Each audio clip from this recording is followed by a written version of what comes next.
আর যদি তা না করতে পারো তাহলে আজ পর্যন্ত তোমাকে যত মোহর উপহার দেওয়া হয়েছে সেই সব উপহারের মোহর ফেরত দিতে হবে।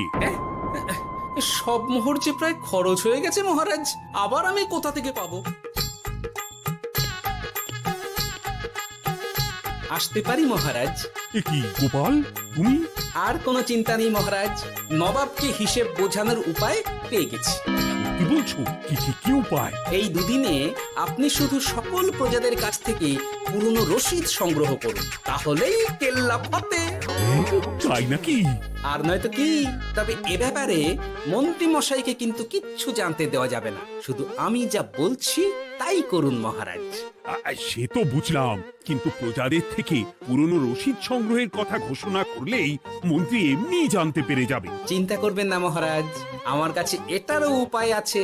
আপনি শুধু খেয়াল রাখবেন যাতে এই কথা পাঁচ কান না হয়। বাকিটা ভরসা রাখুন, কৃষ্ণনগরের একটা ঘাসও নবাব বাজেয়াপ্ত করতে পারবে না। আমরা সব চলে এসেছি।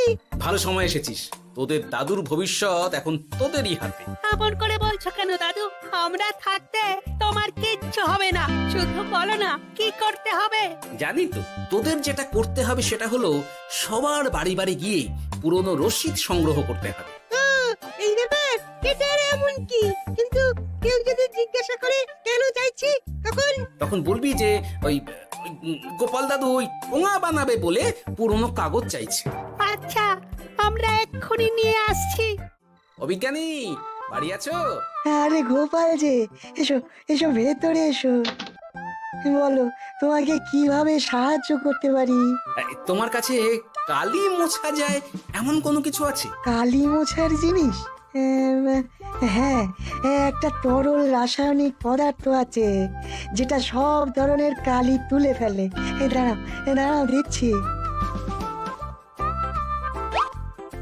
অনেক ধন্যবাদ বিজ্ঞানী।